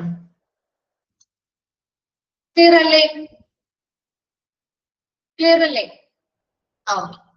Next, sources of grievance. ഈ ഗ്രീവിയൻസ് ഉണ്ടാവാനുള്ള പ്രധാനപ്പെട്ട സോഴ്സസ് അല്ലെങ്കിൽ സ്രോതസ്സുകളാണ് പറയുന്നത്. Main sources of grievances are as follows. പ്രധാനപ്പെട്ട സോഴ്സസ് ഏതൊക്കെയാണ് ഒരു ഗ്രീവിയൻസ് അല്ലെങ്കിൽ ഒരു പരാതി അല്ലെങ്കിൽ ഒരു കംപ്ലൈന്റ് ഉണ്ടാവാനുള്ള കാരണങ്ങൾ അല്ലെങ്കിൽ സ്രോതസ്സുകൾ? ഓക്കെ, ഫസ്റ്റ് വൺ ആണ്. അങ്ങനെ കുറച്ച് സെക്ഷൻ ആയിട്ട് തിരിച്ചാണ് പഠിക്കുന്നത്. First one, management practices. മാനേജ്മെന്റിന്റെ രീതികളിൽ നിന്ന്. Grievances arise from the following management practices. First one ആണ് management style. Second one ആണ് social distance. Third one ആണ് implementation of personal policies. Fourth one ആണ് communication gap. ഇത്രയും ഫിഫ്ത് വൺ ആണ് supervisory practices. ഇത് ഈ ഒരു അഞ്ചെണ്ണവും എന്തിൽ വരുന്നതാ? മാനേജ്മെന്റിന്റെ പ്രാക്ടീസസിൽ വരുന്നത്, മാനേജ്മെന്റ് ചെയ്യുന്ന രീതികളിൽ നിന്ന്. ഇല്ലേ? മാനേജ്മെന്റിന്റെ രീതികളിൽ നിന്ന് നമുക്ക് പരാതികൾ വരില്ലേ? വരുമോ? ഒരു സ്ഥാപനത്തിൽ വർക്ക് ചെയ്യുമ്പോൾ മാനേജ്മെന്റ് ചെയ്യുന്ന ഓരോ പ്രാക്ടീസസ് അല്ലെങ്കിൽ ഓരോ രീതികളിൽ നിന്നും നമുക്ക് പരാതികൾ വരും അല്ലെ? അപ്പൊ അതിൽ നിന്നുള്ള ഒരു 5 സോഴ്സസ് ആണ് നമ്മൾ ആദ്യം പഠിക്കുന്നത്. ഫസ്റ്റ് വൺ നോക്കിയേ, എന്തായിരുന്നു? മാനേജ്മെന്റ് സ്റ്റൈൽ അല്ലെ? നോക്കിയേ, the autocratic style of management at one end and participative style on the other may cause grievance among the workforce in an organization. അപ്പൊ ഒരു ഓർഗനൈസേഷൻ ഓട്ടോക്രാറ്റിക് സ്റ്റൈൽ എന്ന് പറഞ്ഞാൽ എന്തായിരിക്കും? Autocratic style? സ്വേച്ഛാധിപതി ശൈലി അല്ലെ? ഒരു വ്യക്തി, അതായത് എന്തായിരിക്കും ഓട്ടോക്രാറ്റിക് സ്റ്റൈൽ എന്ന് പറയുമ്പോൾ? സ്വേച്ഛാധിപത്യം എന്ന് പറഞ്ഞാൽ എന്താണ്? മാനേജർ പറയുന്നു, ബാക്കിയുള്ളവര് അതനുസരിക്കുന്നു അല്ലെ? അതല്ലേ അവർ ഉദ്ദേശിക്കുന്നത്. അതായത് അവര് പറയുന്ന എന്ത് കാര്യവും അവരുടെ സബോർഡിനേറ്റ്സ് എന്ത് ചെയ്തിരിക്കണം? അനുസരിച്ചിരിക്കണം. അവിടെ എല്ലാ ആധിപത്യവും ആ ഒരു വ്യക്തിയിൽ മാത്രം കേന്ദ്രീകരിച്ചിട്ടുള്ളതായിരിക്കും. മറ്റുള്ളവർക്ക് യാതൊരുവിധ തിരികെ പറയാനോ കാര്യങ്ങൾക്കോ ഉള്ള ഒരു അനുവാദമോ ഒരു ആശയവിനിമയമോ കമ്മ്യൂണിക്കേഷനോ അല്ലെങ്കിൽ ഒരു സഹകരണമോ അവിടെ ഉണ്ടാവുന്നില്ല. അപ്പൊ അവിടെ ജസ്റ്റ് ആ ഒരു മാനേജർ എന്ത് പറയുന്നോ അത്തരം കാര്യങ്ങളെല്ലാം അവരുടെ സബോർഡിനേറ്റ്സ് അനുസരിക്കുക എന്ന രീതിയിലുള്ള ഒരു ഭരണം അതാണോ? അതേസമയം പാർട്ടിസിപ്പേറ്റീവ് ആയിട്ടുള്ള സ്റ്റൈൽ, അതായത് മാനേജ്മെന്റും എംപ്ലോയീസ് എല്ലാവരും കൂടി ഒരുമിച്ചിരുന്ന് പാർട്ടിസിപ്പേറ്റ് ചെയ്ത് ഗോളുകൾ സെറ്റ് ചെയ്യുന്നു, അതിനനുസരിച്ച് അവരെ മുന്നോട്ട് പോകുന്നു, ഫീഡ്ബാക്കുകൾ എടുക്കുന്നു, അതായിരിക്കും കുറച്ചും കൂടി നല്ലത്. ഏതിലായിരിക്കും ഗ്രീവിയൻസ് അല്ലെങ്കിൽ പരാതികൾ ഉണ്ടാവാൻ സാധ്യത കൂടുതൽ? ഏതിലായിരിക്കും? നമ്മൾ ഒരു സ്ഥാപനത്തിൽ വർക്ക് ചെയ്യുമ്പോൾ എങ്ങനത്തെ സ്റ്റൈലാണ് നിങ്ങൾക്ക് ഇഷ്ടം? ഏതായിരിക്കും? ഓട്ടോക്രാറ്റിക് സ്റ്റൈൽ ആണോ പാർട്ടിസിപ്പേറ്റീവ് സ്റ്റൈൽ ആണോ? ഏതായിരിക്കും ഒരു എംപ്ലോയി ആഗ്രഹിക്കുക? എന്താണ് റിപ്ലൈ ഇല്ലല്ലോ? പാർട്ടിസിപ്പേറ്റീവ് സ്റ്റൈൽ ആണ് ഏതൊരു എംപ്ലോയി ആഗ്രഹിക്കുക അല്ലെ? അല്ലാതെ നമ്മളോട് പറയുന്ന കാര്യങ്ങൾ മുഴുവൻ നമ്മൾ അത് കേട്ട് അനുസരിച്ച് നിൽക്കുക എന്നുള്ള സ്റ്റൈലൊക്കെ പോയി അല്ലെ? ഇതൊക്കെ പണ്ട് കാലങ്ങളിലാണ്. ഇപ്പൊ എങ്ങനെയല്ല, ഇപ്പൊ മിക്ക സ്ഥാപനങ്ങളും ഒരു പാർട്ടിസിപ്പേറ്റീവ് സ്റ്റൈൽ തന്നെയാണ് ഫോളോ ചെയ്യുന്നത്. എന്നാലാണ് നല്ല റിലേഷൻഷിപ്പ് മുന്നോട്ട് കൊണ്ടുപോകാനും നല്ല രീതിയിൽ റിസൾട്ടുകൾ കിട്ടാനും അത് സഹായിക്കുന്നത് കൊണ്ടാണ്. അപ്പൊ ഇവിടെയും പാർട്ടിസിപ്പേറ്റീവ് സ്റ്റൈൽ, അപ്പൊ ഇവിടെ ഒരു ഓട്ടോക്രാറ്റിക് സ്റ്റൈലാണ് ആ ഒരു എംപ്ലോയി വർക്ക് ചെയ്യുന്ന ആ ഒരു work force in an organisation. ആ ഒരു ഓർഗനൈസേഷനിലെ വർക്ക് ഫോഴ്സുമായി ബന്ധപ്പെട്ട് നോക്കുമ്പോൾ അവരൊരു ഓട്ടോക്രാറ്റിക് സ്റ്റൈലാണ് ആ ഒരു മാനേജ്മെന്റ് ഫോളോ ചെയ്യുന്നതെങ്കിൽ അതിലൂടെ പരാതികൾ വരാനുള്ള സാധ്യതയുണ്ട്. വരുമല്ലോ? പരാതി വരില്ലേ? വരുമോ? അവര് ചെയ്യുന്ന കാര്യങ്ങൾ ചിലപ്പോൾ നമുക്ക് താല്പര്യമില്ലാത്ത പല കാര്യങ്ങളും നമ്മളോട് ഫോഴ്സ് ചെയ്ത് ചെയ്യാനായിട്ട് പറയും അല്ലെ? For example, the workforce composed of extremely qualified people may not appreciate an autocratic style as in the present situation. Participative style is more appreciated. Thus, the style and practices would need to be adopted according to the current situation. നമുക്കറിയാം, ഇപ്പൊ ഏതൊരു എംപ്ലോയീസിനാണെങ്കിലും അത്യാവശ്യം നല്ല qualified ആയിട്ടുള്ള ആളുകൾ തന്നെയാണ് അല്ലെ? അത്യാവശ്യം നല്ല ക്വാളിഫൈഡ് ആയിട്ടുള്ള ആളുകൾ തന്നെയാണ് എംപ്ലോയീസ് എല്ലാവരും വരുന്നത് അല്ലെ? ഭൂരിഭാഗം പേരും ആ വർക്ക് ഫോഴ്സിലുണ്ടാകുന്നത് അത്യാവശ്യം അങ്ങനെ ക്വാളിഫൈഡ് ആയിട്ടുള്ള ആളുകളോട് ഒരു ഓട്ടോക്രാറ്റിക് സ്റ്റൈലിൽ പറഞ്ഞാൽ അത് നമുക്ക് ഇഷ്ടപ്പെടില്ല അല്ലെ? കാരണം നമ്മളും അതിനനുസരിച്ച് തന്നെ വിദ്യാഭ്യാസവും അറിവുകളും ഉള്ള ആളുകൾ തന്നെയാണ്. അപ്പൊ നമ്മളോട് അങ്ങനെ ചെയ്താൽ മതി, ഇങ്ങനെ ചെയ്താൽ മതി, അതിൽ കൂടുതൽ പോകാൻ പാടില്ല, നിങ്ങൾ ഇതുപോലെ ചെയ്യണം എന്ന് പറയുന്ന കൃത്യമായ ഓർഡറുകൾ കൊടുത്ത് കൃത്യമായി അവരെ കൊണ്ട് നല്ല രീതിയിൽ തന്നെ ഫോഴ്സ് ചെയ്ത് ചെയ്യിപ്പിക്കുക എന്ന് പറയുന്നത് അത്ര അപ്രീഷിയേറ്റ് ചെയ്യുന്ന ഒരു കാര്യമല്ല. അതേസമയം അത് ഈ പ്രസന്റ് സിറ്റുവേഷന്റെ കാര്യം അനുസരിച്ച് അവിടെ പറയുന്നത് മുമ്പ് ആ സ്റ്റൈലൊക്കെ ഫോളോ ചെയ്തിരുന്നു. പക്ഷേ പാർട്ടിസിപ്പേറ്റീവ് സ്റ്റൈലാണ് കൂടുതലും അപ്രീഷിയേറ്റ് ചെയ്യുന്നത്. കാരണം രണ്ടു കൂട്ടർക്കും അങ്ങോട്ടും ഇങ്ങോട്ടും സംസാരിക്കാനും സഹകരണത്തോടു കൂടി പ്രവർത്തിക്കാനും ഇതിലൂടെ സാധിക്കുന്നുണ്ട്. അതുകൊണ്ട് തന്നെ ഇപ്പോ നിലവിലെ സിറ്റുവേഷൻ അനുസരിച്ച് ഈ സ്റ്റൈലും അവർ ഉപയോഗിക്കുന്ന രീതികളിലും എന്ത് ചെയ്യാം, മാറ്റങ്ങൾ വരുത്തുക. അപ്പൊ ഏത് കറക്റ്റ് സിറ്റുവേഷൻ എങ്ങനെയാണോ അതിനനുസരിച്ച് ആ സ്റ്റൈല്, നല്ല രീതിയിലുള്ള സ്റ്റൈല്, ആ ഒരു അനുയോജ്യമായിട്ടുള്ള സ്റ്റൈലുകൾ അഡോപ്റ്റ് ചെയ്യാനായിട്ട് നോക്കുക. അല്ലാത്ത രീതി പോലെയുള്ള ഓട്ടോക്രാറ്റിക് സ്റ്റൈലും കാര്യങ്ങളൊക്കെ കൊണ്ടുവന്നു കഴിഞ്ഞാൽ അതിലൂടെ എന്ത് ചെയ്യും, പരാതികള് വരാനുള്ള സാധ്യതകൾ വളരെ കൂടുതലാണ്. ക്ലിയർ ആണോ? മാനേജ്മെന്റ് സ്റ്റൈല്, അപ്പൊ ആ ഒരു ഓട്ടോക്രാറ്റിക് സ്റ്റൈലും പാർട്ടിസിപ്പേറ്റീവ് സ്റ്റൈലും ഒന്ന് ഓർത്തു വെച്ചാൽ നിങ്ങൾക്ക് അത് കിട്ടും. ക്ലിയർ അല്ലേ? മാനേജ്മെന്റ് സ്റ്റൈല് ക്ലിയർ ആണോ? ഓക്കെ, ശരി. നെക്സ്റ്റ് വൺ ആണ് സോഷ്യൽ ഡിസ്റ്റൻസ്. അതായത് സോഷ്യൽ ഡിസ്റ്റൻസ് എന്ന് പറഞ്ഞാൽ the relationship between the worker and manager. മാനേജറും വർക്കറും തമ്മിലുള്ള ബന്ധം is characterized by social distance. ചില സ്ഥാപനങ്ങളിൽ നിങ്ങൾ കണ്ടിട്ടുണ്ടാവും ഒരു ക്ലാസ്സുകളിലും കൾച്ചറിലും ഒക്കെ ഉള്ള ഡിഫറൻസ് അനുസരിച്ച് മാനേജ്മെന്റും വർക്കേഴ്സും തമ്മിൽ ഇപ്പോ മാനേജർ വർക്കേഴ്സിനെ വളരെ താഴ്ന്ന ലോവർ സോഷ്യൽ സ്കെയിലുള്ള വ്യക്തിയായിട്ടൊക്കെ കൺസിഡർ ചെയ്യാറുണ്ട്. പണ്ട് കാലങ്ങളിലാണ് കൂടുതലും അതുള്ളത്. ഇപ്പൊ അങ്ങനെ അധികം ഫോളോ ചെയ്യാറില്ല, അല്ലെ? ഇപ്പൊ എല്ലാവരും തമ്മിൽ ഒരു ഫ്രണ്ട്ലി ആയിട്ടുള്ള മാനറിൽ തന്നെയൊക്കെയാണ് കൂടുതൽ ഓർഗനൈസേഷൻസും പോകുന്നത്. അതേസമയം മാനേജർ അവരുടെ വലിയ ക്ലാസ് ആണ്, അവർ വലിയ രീതിയിലുള്ള വലിയ ക്ലാസ്സിലുള്ള വലിയ കൾച്ചർ ഫോളോ ചെയ്യുന്ന ആളാണ്. വർക്കേഴ്സ് വളരെ ലോ കൾച്ചറിലുള്ള ആളുകളാണ് എന്ന രീതിയിൽ ഒരു റിലേഷൻഷിപ്പ് ആണ് മെയിൻറ്റെയിൻ ചെയ്ത് പോകുന്നതെങ്കിൽ അവിടെ ഗ്രീവിയൻസ് വരാനുള്ള സാധ്യത കൂടുതലല്ലേ? അത്തരത്തിലുള്ള ഒരു സംവിധാനമാണ് ഫോളോ ചെയ്യുന്നതെങ്കിൽ ഗ്രീവിയൻസ് വരില്ലേ? നിങ്ങൾക്ക് പ്രശ്നം ഉണ്ടാവുക അങ്ങനെ നമ്മളെ ട്രീറ്റ് ചെയ്താല്? ഉണ്ടാവില്ലേ? എല്ലാവർക്കും ബുദ്ധിമുട്ടായിരിക്കും, അല്ലെ? അപ്പൊ കുറച്ചുപേരെ അവരുടെ കാസ്റ്റിനനുസരിച്ച് അല്ലെങ്കിൽ അവരുടെ കൾച്ചറിനനുസരിച്ചൊക്കെ ഉയർന്ന പരിഗണന കൊടുക്കുന്നു. ബാക്കിയുള്ളവർക്കൊക്കെ വളരെ ലോ ക്ലാസ് എന്ന രീതിയിലുള്ള പരിഗണന കൊടുക്കുന്നു. അതിൽ നിന്നും പരാതികൾ വരാം, അല്ലെ? അപ്പൊ അതാണ് സോഷ്യൽ ഡിസ്റ്റൻസ് എന്നതുകൊണ്ട് ഉദ്ദേശിക്കുന്നത്. അത് വർക്കേഴ്സും മാനേജേഴ്സും തമ്മിലുള്ള റിലേഷൻഷിപ്പ് എങ്ങനെയാണ് അതിനെ ബേസ് ചെയ്താണ് നമ്മൾ സോഷ്യൽ ഡിസ്റ്റൻസ് നോക്കുന്നത്. അപ്പൊ അവിടെ ഒരു ഡിഫറൻസ് ഉള്ള അവരുടെ ക്ലാസ്സില് കൾച്ചറില് ആ മാനേജ്മെന്റും വർക്കേഴ്സും തമ്മിലുള്ള ആ ഒരു ഡിഫറൻസ് എന്താണെന്ന് നോക്കുന്നു. അതിനനുസരിച്ച് മാനേജേഴ്സ് അവിടുത്തെ വർക്കേഴ്സിനെ ലോ ക്ലാസ് സോഷ്യൽ സ്കെയിലുള്ള വളരെ ലോയിലുള്ള സോഷ്യൽ സ്കെയിലുള്ള ആളുകളായിട്ടാണ് പരിഗണിക്കുന്നത്. In such circumstances, the grievance system would not work in an effective way as the workers are hesitant with their grievance. എന്തായിരിക്കും? അപ്പൊ ഇത്തരത്തിലുള്ള സമയങ്ങളിൽ നമുക്ക് ആ ഒരു പരിഹാര സംവിധാനങ്ങളോ കാര്യങ്ങളോ ഒന്നും വലിയ രീതിയിൽ വർക്ക് ചെയ്യില്ല. കാരണം അവിടെ ഇവര് ഇത്തരത്തിലുള്ള ആ ഒരു പരാതി പറയാനോ അല്ലെങ്കിൽ അത് ചിലപ്പോ പലതരത്തിലുള്ള ബുദ്ധിമുട്ട് നമുക്കറിയാം. മുമ്പ് തുടങ്ങി എന്താണ് നമുക്കൊരു ജോലി കിട്ടി നമുക്ക് അവർക്കെതിരെ ഒരു പരാതി കൊടുക്കാം. ഇത്തരത്തിലുള്ള ഒരു കൾച്ചറിലുള്ള നമ്മൾ വളരെ ലോ ആയിട്ടാണ് കൺസിഡർ ചെയ്യുന്നതെങ്കിൽ അവർക്കെതിരെ ഒരു പരാതി കൊടുക്കാനായിട്ട് ചിലപ്പോൾ ഒരു മടി കാണിച്ചേക്കാം. എന്നാൽ പോലും ഈ ഒരു സാഹചര്യത്തിൽ നിന്നും ഇതുപോലെ ഒരുപാട് ഗ്രീവിയൻസ് റൈസ് ചെയ്യാനുള്ള സാധ്യതകൾ ഉണ്ട്. അപ്പൊ ആ ഒരു സോഷ്യൽ ഡിസ്റ്റൻസ് എന്ന് പറഞ്ഞാല് മാനേജ്മെന്റും അതുപോലെ വർക്കേഴ്സും തമ്മിലുള്ള ആ ഒരു റിലേഷൻഷിപ്പ് ആണ്. അതില് എപ്പോഴും വർക്കേഴ്സിനെ ലോ ക്ലാസ് അല്ലെങ്കിൽ ലോ സോഷ്യൽ സ്കെയിലുള്ള ആളുകളായിട്ടാണ് മാനേജ്മെന്റ് കൺസിഡർ ചെയ്യുന്നതെങ്കിൽ അതിൽ നിന്നും ഗ്രീവിയൻസ് ഉത്ഭവിച്ചേക്കാം. ക്ലിയർ ആണോ? സോഷ്യൽ ഡിസ്റ്റൻസ് മനസ്സിലായോ? ഓക്കെ, ശരി. നെക്സ്റ്റ് വൺ ആണ് ഇംപ്ലിമെന്റേഷൻ ഓഫ് പേഴ്സണൽ പോളിസി. എന്താ? വ്യക്തിപരമായിട്ടുള്ള വ്യക്തിഗത നയങ്ങള് ഇംപ്ലിമെന്റ് ചെയ്യൽ അല്ലെങ്കിൽ നടപ്പിലാക്കുന്നതുമായി ബന്ധപ്പെട്ട് if the personnel policy do not serve the purpose for which they are formed, it may be a reason for grievance. എന്താണ്? ഈ പേഴ്സണൽ പോളിസികള് ശരിയായ രീതിയിൽ ഇംപ്ലിമെന്റ് ചെയ്തില്ല, അത് രൂപീകരിച്ച അതേ ഉദ്ദേശത്തിന്റെ രീതിയിലല്ല അത് ഇംപ്ലിമെന്റ് ചെയ്തപ്പോ വന്നിരിക്കുന്നതെങ്കിൽ അതിലൂടെ ഗ്രീവിയൻസ് വരാം. There may be several contradictions in personal policies which may lead to grievances.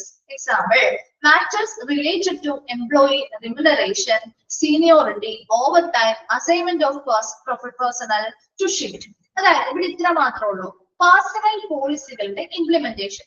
അപ്പൊ നമ്മൾ ഇപ്പൊ ഒരു സ്ഥാപനത്തില് നമ്മളൊരു എംപ്ലോയിക്ക് റിമ്യൂണറേഷൻ കൊടുക്കുന്നത് അവരുടെ പെർഫോമൻസിനെ അടിസ്ഥാനമാക്കിയിട്ടൊക്കെ അല്ലെ. നന്നായിട്ട് പെർഫോം ചെയ്താൽ അതിനനുസരിച്ച് അവർക്ക് പ്രതിഫലങ്ങൾ കൊടുക്കാറുണ്ട്, ഇല്ലേ? കൊടുക്കൂലേ? സീനിയോറിറ്റി കൊടുക്കുന്നത് എങ്ങനെയാണ്? ഏറ്റവും വർഷങ്ങളായിട്ട് അവിടെ വർക്ക് ചെയ്യുന്ന, കണ്ടിന്യൂസ് ആയിട്ട് വർക്ക് ചെയ്യുന്ന, നല്ല ക്വാളിഫൈഡ് ആയിട്ടുള്ള എക്സ്പീരിയൻസ്ഡ് ആയിട്ടുള്ള ആളുകളെയാണ് നമ്മൾ സീനിയോറിറ്റി കൊടുത്ത് പ്രൊമോഷൻസ് കൊടുത്ത് മുകളിലേക്ക് കൊണ്ടുവരാം. ശരിയല്ലേ? അപ്പൊ ഇവിടെ അതുപോലെ തന്നെ ഓവർ ടൈമിനനുസരിച്ചുള്ള കൃത്യമായ പേയ്മെന്റുകള്, അതുപോലെ നന്നായിട്ട് വർക്ക് ചെയ്യുന്ന ആളുകൾക്കുള്ള അസൈൻമെന്റ്സും ഷിഫ്റ്റുകളും കൊടുക്കുക. അപ്പൊ അതെല്ലാം എപ്പോഴും ഒരു പേഴ്സണൽ പോളിസിയിൽ പറയുന്ന കാര്യങ്ങളാണ്. പക്ഷെ ഇത് നല്ല രീതിയിൽ നടപ്പിലാക്കുന്നില്ല. അതായത് ഇപ്പൊ ഒരു സീനിയോറിറ്റിയുടെ കേസ് തന്നെ എടുത്താൽ മതി. ഒരു സീനിയോറിറ്റി കിട്ടേണ്ട ഒരു വ്യക്തി അവിടെ ഓൾറെഡി വർക്ക് ചെയ്ത് നല്ല എക്സ്പീരിയൻസ് ഉള്ള ആൾക്കല്ലേ സീനിയോറിറ്റി കിട്ടേണ്ടത്, അല്ലേ? അല്ലാതെ പുതിയതായിട്ട് വന്ന് ജോയിൻ ചെയ്ത ഒരു വ്യക്തിക്കാണോ കൊടുക്കേണ്ടത്? ആണോ? അല്ല, അല്ലേ?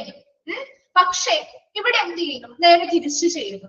അതായത് അധികം സമയം നാളൊന്നും ആവാതെ വന്നിട്ടുള്ള, എന്നാൽ പോലും നല്ല ആക്റ്റീവ് ആയിട്ടുള്ള ഒരു വ്യക്തിയാണെങ്കിൽ അവരെ സീനിയോറിറ്റി കൊടുത്ത് അവരെ ഉയർന്ന പൊസിഷനിലേക്ക് എടുത്തു വെക്കുന്നത്. അപ്പൊ അവിടെ ഒരു പേഴ്സണൽ പോളിസി ശരിയായ രീതിയിൽ നടപ്പിലാക്കിയിട്ടുണ്ടോ? അവര് ഉണ്ടോ? അപ്പൊ ഒരു പരാതി സ്വാഭാവികമായിട്ടും അവിടെ ഓൾറെഡി വർക്ക് ചെയ്യുന്ന ആളുകളുടെ ഇടയിൽ വരില്ലേ? വരുവോ? എന്താണ് മനസ്സിലാവുന്നില്ലേ മിസ് പറയുന്നത്? മനസ്സിലായോ? അതുപോലെ തന്നെ നന്നായിട്ട് പെർഫോം ചെയ്യുന്ന ആളുകൾക്ക് അധികം ശമ്പളം ഒന്നും കൊടുക്കുന്നില്ല.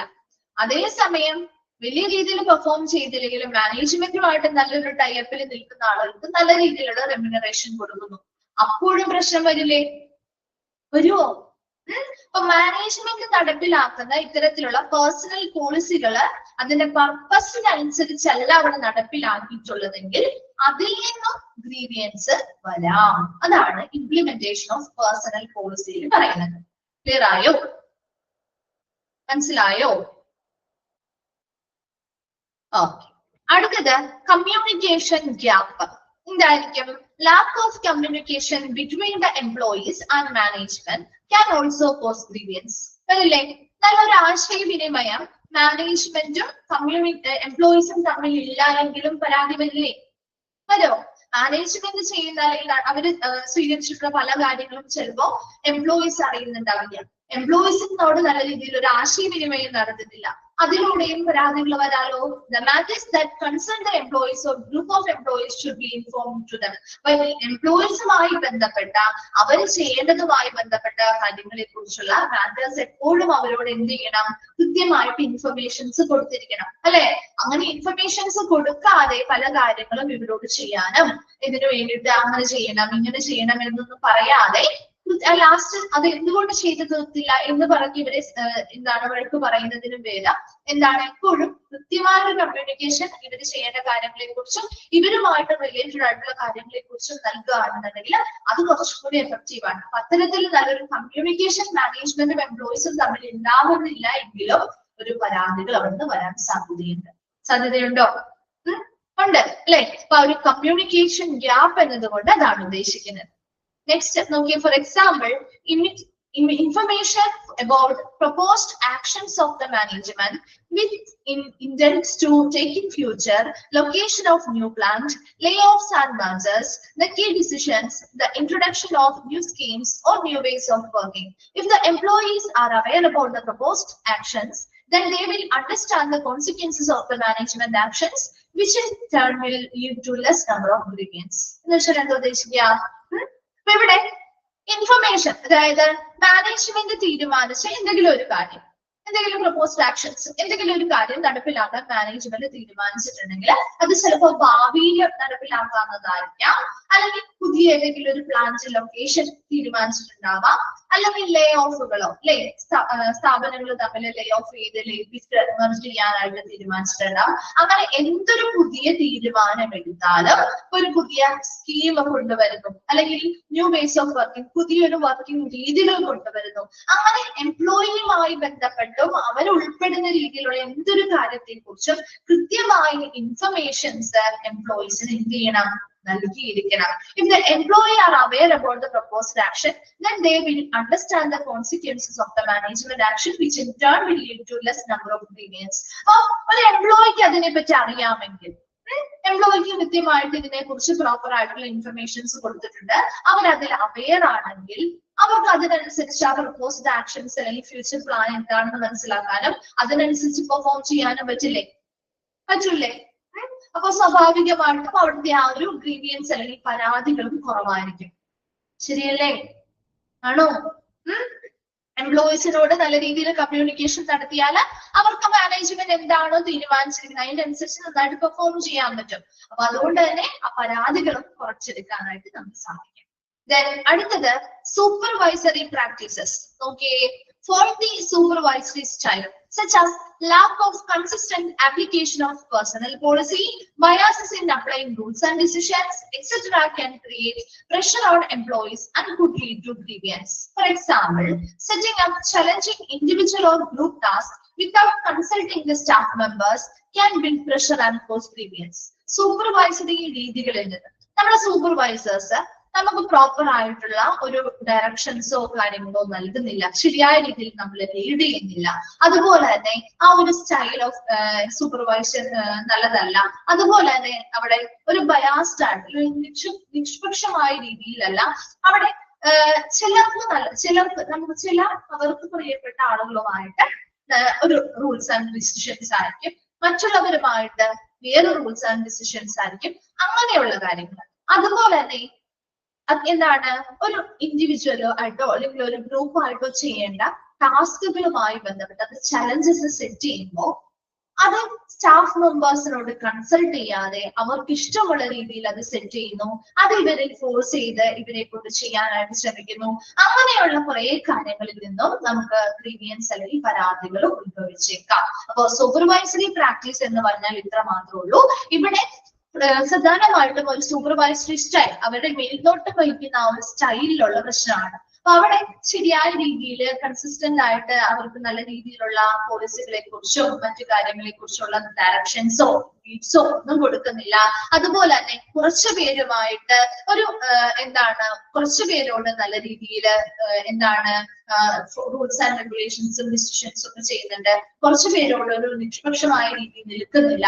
അതുപോലെ തന്നെ അവരോട് കൃത്യമായിട്ട് അവരുടെ ഒരു ഇൻഡിവിജ്വൽ ടാസ്ക് ആയിക്കോട്ടെ ഗ്രൂപ്പായിട്ട് ചെയ്യേണ്ട ടാസ്കുകളായിക്കോട്ടെ അതിന്റെ ചലഞ്ചസ് ഇവർ സ്വമേധയാ ഇവർ സെറ്റ് ചെയ്ത് നമ്മളിൽ അടിച്ച് ഫോഴ്സ് ചെയ്ത് പ്രഷർ ചെയ്ത് നമ്മളിൽ തരുന്നു. അത് അങ്ങനെയുള്ള അപ്പൊ ഇവരെ കൂടെ ഒന്നും പാർട്ടിസിപ്പേഷനോ കാര്യങ്ങളോ ഒന്നും ചെയ്യാതെ അങ്ങനെയുള്ള കാര്യങ്ങൾ വരുമ്പോൾ ആ ഒരു സൂപ്പർവൈസറി രീതികളിൽ നിന്നും നമുക്ക് ഗ്രീവിയൻസ് അറൈസ് ചെയ്യാം. അപ്പൊ ഇതെല്ലാം മാനേജ്മെന്റ് സ്റ്റൈലുകളിൽ നിന്ന് വരുന്ന അല്ലെങ്കിൽ മാനേജ്മെന്റ് യൂസ് ചെയ്യുന്ന പ്രാക്ടീസുകൾ രീതികളിൽ നിന്ന് വരുന്ന ഗ്രീവിയൻസ് ആണ്.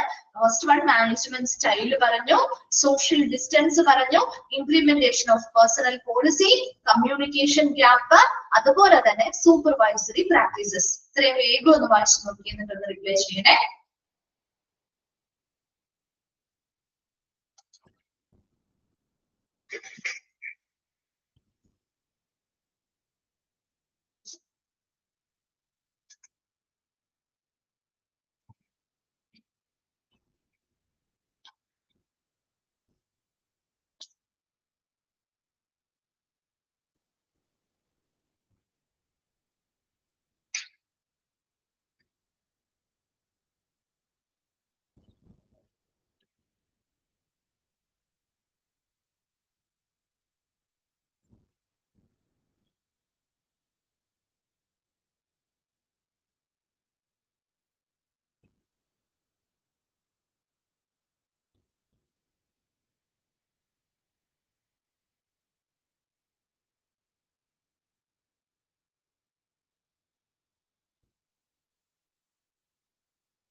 വെച്ച് കഴിഞ്ഞോ?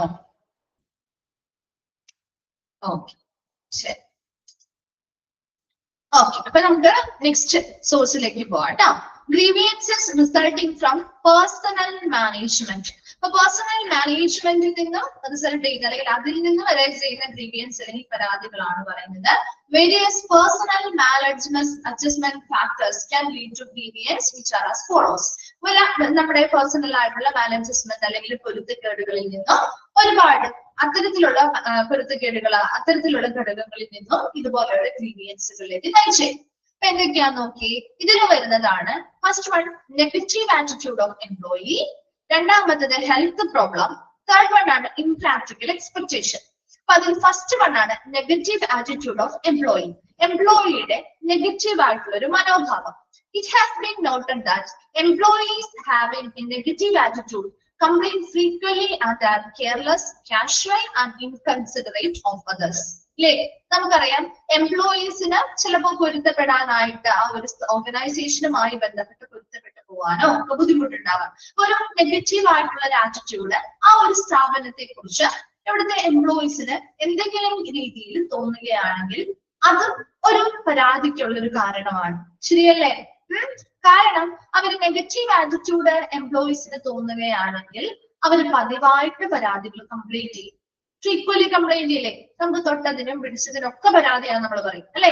അതിന് അങ്ങനെ ഓരോ കാര്യങ്ങൾ അവർ ചെയ്യുന്ന ഓരോ കാര്യം, ആ ഓർഗനൈസേഷൻ നമുക്ക് വേണ്ടി ചെയ്യുന്ന ഓരോ കാര്യത്തിനും നമുക്ക് പരാതികളുണ്ടാവും. വളരെ കെയർലെസ് ആയിരിക്കും, ശ്രദ്ധയൊന്നും ചിലത്താത്ത, അതുപോലെ തന്നെ വളരെ കാഷ്വൽ ആയിട്ടുള്ള ഇൻകൺസിഡറേറ്റ് ഓഫ് അതേഴ്സ്, മറ്റുള്ളവരെ എന്താണ് മാനിക്കാത്ത അല്ലെങ്കിൽ മറ്റുള്ളവരെ പരിഗണിക്കാത്ത, അവരോട് ഒരു ബഹുമാനത്തോടു കൂടി പെരുമാറാത്ത അല്ലെങ്കിൽ പരിഗണയൊന്നും പരിഗണിക്കാത്ത രീതിയിൽ അവർ വളരെ നെഗറ്റീവ് ആയിട്ടുള്ള ഒരു ആറ്റിറ്റ്യൂഡ് കൂടിയാണ് ജോലി ചെയ്യുന്നത് അല്ലെങ്കിൽ തൊഴിൽ ചെയ്യുന്നത്.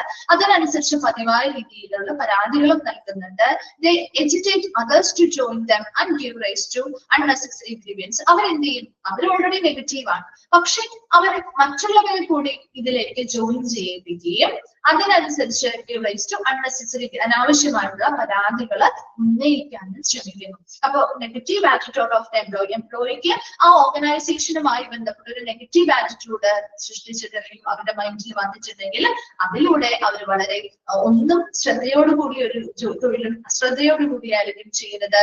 അതുപോലെ തന്നെ മറ്റുള്ളവരോട് ഒരു പരിഗണനയോ കാര്യങ്ങളോ ഇല്ലാത്ത രീതിയിലായിരിക്കും പെരുമാറുക. അതുകൊണ്ട് തന്നെ പരാതികളും പതിവായിട്ട് കൊടുക്കും. ഇവര് മറ്റുള്ളവരെ കൂടി ഇവരുടെ കൂടെ ജോയിൻ ചെയ്യിപ്പിച്ചുകൊണ്ട് അനാവശ്യമായിട്ടുള്ള പരാതികൾ മുന്നോട്ട് കൊണ്ടുവരാനായിട്ട് അല്ലെങ്കിൽ കൊടുക്കാനായിട്ട് എന്ത് ചെയ്യുന്നു? പ്രേരിപ്പിക്കുകയും ചെയ്യും. രണ്ടാമത്തത് ഹെൽത്ത് പ്രോബ്ലം. അതായത് employees suffering from health issues like depression, mental tension may find an outlet by airing their grievances. അതായത് ഇവിടെ ഒരു ഹെൽത്ത് പ്രോബ്ലം, നമുക്ക് എന്തെങ്കിലും ഒരു ഹെൽത്ത് പ്രോബ്ലം ഉണ്ട്, ആരോഗ്യ പ്രശ്നങ്ങൾ ഉണ്ടെങ്കിൽ നമ്മൾ ആ ഒരു ആരോഗ്യ പ്രശ്നവുമായി ബന്ധപ്പെട്ട് ചിലപ്പോൾ ഡിപ്രഷൻ ആവാം, അല്ലെങ്കിൽ നമ്മുടെ മെന്റൽ ആയിട്ടുള്ള നമ്മുടെ മറ്റെന്തെങ്കിലും കാരണങ്ങളുള്ള മെന്റൽ ടെൻഷൻ ആവാം. ഇതൊക്കെ പരാതികൾക്ക് കാരണമാവും, ആവില്ലേ? നമ്മളൊരു ഡിപ്രഷനിൽ നമുക്ക് മാനസികമായിട്ട് ഭയങ്കര ബുദ്ധിമുട്ടുള്ള ഒരു ടെൻഷൻ അനുഭവിക്കുന്ന സമയങ്ങളിൽ ചില കാര്യങ്ങളൊക്കെ നമുക്ക് ശരിയായതായിരിക്കാം എങ്കിൽ പോലും അതൊരു തെറ്റായിട്ട് നമുക്ക് തോന്നാം അല്ലെ. അതുപോലെ തന്നെ അങ്ങനെ ഒരു പരാതികൾ വരാം. അപ്പൊ ഇത് എപ്പോഴും അങ്ങനെ എന്തെങ്കിലും ഒരു ഡിപ്രഷനോ മെന്റൽ ടെൻഷനോ കാര്യങ്ങളോ ഒക്കെ ഉണ്ടെങ്കിൽ അത് തുറന്നു പറഞ്ഞ് അതിനൊരു പരിഹാരം കാണുക എന്നതാണ് ഏറ്റവും നല്ല കാര്യം അല്ലെ. അപ്പൊ അത് അങ്ങനെ ഒരു പരാതികളോ അതിൽ നിന്ന് അതുമായി ബന്ധപ്പെട്ട നമുക്ക് എന്തെങ്കിലും പരാതികളോ കാര്യങ്ങളോ ഉണ്ടെങ്കിൽ അത് തുറന്നു പറഞ്ഞുകൊണ്ട് അതിനൊരു പരിഹാരം കണ്ടെത്തുക എന്നത് കണ്ടെത്തിയാൽ നല്ലതായിരിക്കും. When a person is already tense due to ill health, minor concern take the form of grievance. ഇല്ലേ, നമ്മുടെ ടെൻഷനിലാണെങ്കിൽ നമ്മുടെ ആരോഗ്യവുമായി ബന്ധപ്പെട്ട നമ്മുടെ ഹെൽത്ത് അത്ര നല്ലതല്ല, നമുക്ക് ഹെൽത്തുമായി ബന്ധപ്പെട്ട എന്തെങ്കിലും രോഗങ്ങളാല് നമ്മൾ ടെൻസ്ഡ് ആണെങ്കിൽ ചെറിയ പല കാര്യങ്ങളിൽ നിന്നും പരാതികൾ വരില്ലേ? ഇപ്പൊ നമ്മുടെ വീട്ടിലാണെങ്കിൽ നമുക്കൊന്നും അങ്ങനെ ഫീൽ ചെയ്യാറില്ലേ? നമുക്ക് അത്ര ശാരീരികമായിട്ട് നമ്മൾ അത്ര നല്ലതല്ല, നമ്മുടെ ഹെൽത്ത് കണ്ടീഷൻ അത്ര നല്ലതല്ല എങ്കിൽ നമ്മൾ ഓൾറെഡി ടെൻസ്ഡ് ആയിരിക്കും അല്ലെ. അപ്പൊ ചെറിയ ചെറിയ കാര്യങ്ങളിൽ നിന്നാണെങ്കിലും നമുക്ക് ദേഷ്യവും പരാതികളും വരാറുണ്ടോ? അമ്മമാരായിട്ടുള്ള കുട്ടികൾക്കുള്ള അമ്മമാരൊന്നും ഇല്ല. നമുക്ക് ചെറിയ ചെറിയ കാര്യങ്ങളിൽ പോലും ദേഷ്യം വരാറില്ലേ? മക്കളോട് ചീത്ത പറയാറില്ലേ? മക്കൾ എന്തെങ്കിലും വന്ന് ചോദിക്കുമ്പോൾ ചിലപ്പോൾ നിസ്സാരമായിട്ടുള്ളൊരു കുസൃതി ആയിരിക്കും അവർ കാണിക്കുകയെങ്കിൽ പോലും നമുക്ക് ദേഷ്യം വരാം, നമുക്ക് പരാതികൾ വരാം, അല്ലെ? അതില്ലേ? അതുപോലെ തന്നെ ഒരു ഓർഗനൈസേഷനും ഉണ്ട്, അല്ലെ? അവർ നമ്മുടെ ഹെൽത്ത് നല്ലതല്ല എങ്കിൽ അതിനനുസരിച്ച് ചെറിയ കാര്യങ്ങളിൽ പോലും നമുക്ക് പരാതികൾ വരാൻ സാധ്യതയുണ്ട്. അതാണ് ഹെൽത്ത് പ്രോബ്ലംസ് എന്നതുകൊണ്ട് ഉദ്ദേശിക്കുന്നത്. മൂന്നാമത്തത് ഇംപ്രാക്ടിക്കൽ എക്സ്പെക്ടേഷൻ. എന്താ? പ്രായോഗികമല്ലാത്ത പ്രതീക്ഷകൾ. In any organization, employee having high esteem often develop overconfidence and are over-ambitious. These traits are the main causes of grievance. ഇനി മിക്ക ഓർഗനൈസേഷൻ, ഏതൊരു ഓർഗനൈസേഷൻ ആണെങ്കിലും എംപ്ലോയീസ് ഹാവിംഗ് ഹൈ എസ്റ്റീം, എംപ്ലോയീസിന് ഒരു ഉയർന്ന ബഹുമാനം കിട്ടുന്നുണ്ടെങ്കിൽ അതിലൂടെ അവർക്ക് ഒരു ഓവർ കോൺഫിഡൻസും ഓവർ അംബീഷ്യസും ആവാനായിട്ടുള്ള ഒരു സാധ്യതയുണ്ട്, അല്ലെ? ഉയർന്ന ബഹുമാനമൊക്കെ നമുക്ക് കിട്ടുമ്പോൾ സ്വാഭാവികമായിട്ടും അവർ വളരെ ഓവർ കോൺഫിഡന്റ് ആവും, അല്ലെ? വളരെ അമിതമായിട്ടുള്ള ഒരു ആത്മവിശ്വാസവും ഒരു അമിതമായിട്ടുള്ള ഒരു ഓവർ അംബീഷ്യസ് ആയിട്ട് മാറാനായിട്ട് സാധ്യതയുണ്ട്. ഇത്തരത്തിലുള്ള ആ ഒരു ട്രെയിറ്റ്സ് അല്ലെങ്കിൽ സവിശേഷതകളും ഗ്രീവിയൻസിന് കാരണമാകാം. അപ്പോ അവർക്ക് ചിലപ്പോൾ അമിതമായിട്ടുള്ള പ്രതീക്ഷകൾ അവർ വെക്കുന്നുണ്ടാവും. ചിലപ്പോൾ അത് പ്രായോഗികമായിട്ട് കിട്ടാതെ വരുന്നത് കൊണ്ടാവും. അല്ലെങ്കിൽ ഇപ്പോ ഉയർന്ന ബഹുമാനം എനിക്ക് കിട്ടണം, അല്ലെങ്കിൽ എനിക്ക് അതിനനുസരിച്ച് നല്ല പൊസിഷനുകളിലേക്ക് എന്നെ മാറ്റണം എന്ന രീതിയിൽ പ്രായോഗികമായിട്ട് പ്രാക്ടിക്കലി നമുക്ക് കൊണ്ടുവരാൻ പറ്റാത്ത രീതിയിലുള്ള പ്രതീക്ഷകൾ ഇവര് കൊടുക്കുന്നുണ്ടെങ്കിൽ അതിലൂടെ അത് ചിലപ്പോൾ കിട്ടാതെ വരുമ്പോ അവർക്ക് അതിൽ നിന്ന് എന്ത് ചെയ്യാം? പരാതികൾ വന്നേക്കാം. അപ്പൊ ഇതാണ് ഇംപ്രാക്ടിക്കൽ എക്സ്പെക്ടേഷൻ എന്ന് പറയുന്നത്. അപ്പൊ ഗ്രീവിയൻസ് റിസൾട്ടിങ് ഫ്രം പേഴ്സണൽ മാനേജ്മെന്റില് നമ്മൾ 3 എണ്ണമാണ് പറഞ്ഞത്. Negative attitude of employee, health problem, impractical expectation. Negative attitude of employee പേരിൽ തന്നെ അറിയാലോ. എംപ്ലോയീസിന് ഒരു നെഗറ്റീവ് ആറ്റിറ്റ്യൂഡ് വന്നാൽ അതിൽ നിന്നും പല പല കാര്യങ്ങൾ, ചെറിയ ചെറിയ കാര്യങ്ങൾക്ക് വരെയും അവർ ഫ്രീക്വന്റ് ആയിട്ട് കംപ്ലൈന്റ് ചെയ്തുകൊണ്ടിരിക്കുക. അവര് മറ്റുള്ളവരെയും കൂടി അവർക്ക് ജോയിൻ ചെയ്ത് അനാവശ്യമായ കാര്യങ്ങൾക്ക് പരാതികൾ കൊടുക്കാനും ശ്രമിക്കും. ഹെൽത്ത് പ്രോബ്ലം നമ്മൾ ഹെൽത്ത് റിലേറ്റഡ് ആയിട്ടുള്ള മെന്റൽ ടെൻഷൻസ് ഉണ്ടാവാം, ഡിപ്രഷൻസിലൊക്കെ ആണെങ്കിൽ ചെറിയ ചെറിയ കാര്യങ്ങൾക്ക് പോലും നമുക്ക് പരാതികൾ വന്നേക്കാം. ഇംപ്രാക്ടിക്കൽ എക്സ്പെക്ടേഷൻ എന്ന് പറഞ്ഞാൽ പ്രായോഗികമല്ലാത്ത പ്രതീക്ഷകൾ ഒരു എംപ്ലോയി ഒരു ഓർഗനൈസേഷനെ വെച്ച് ചെയ്യുമ്പോൾ ചിലപ്പോൾ അവർക്ക് വലിയ ബഹുമാനം കിട്ടണം, വലിയ അപ്രീസിയേഷൻ കിട്ടണം, വലിയ പൊസിഷനുകളിലേക്ക് അവരെ മാറ്റണം എന്നൊക്കെ ഒരു വലിയ കിട്ടാവുന്നതിൽ കൂടുതൽ പ്രതീക്ഷകൾ വെക്കുമ്പോൾ അത് നിറവേറ്റപ്പെടാതെ വരുമ്പോ അതിൽ നിന്നും പരാതികൾ വരാം. വേഗം ഒന്ന് വായിച്ചു നോക്കി. Grievances resulting from personal management.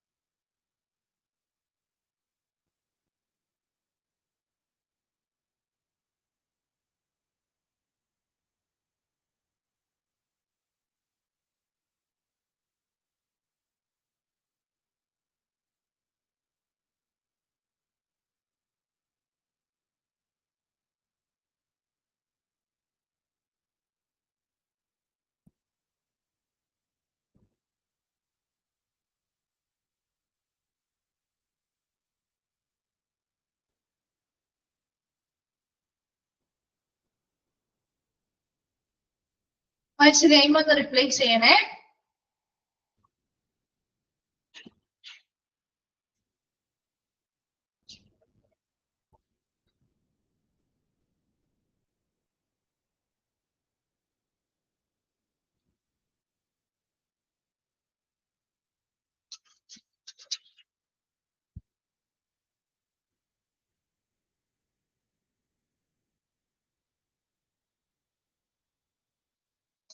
Okay, ശരി.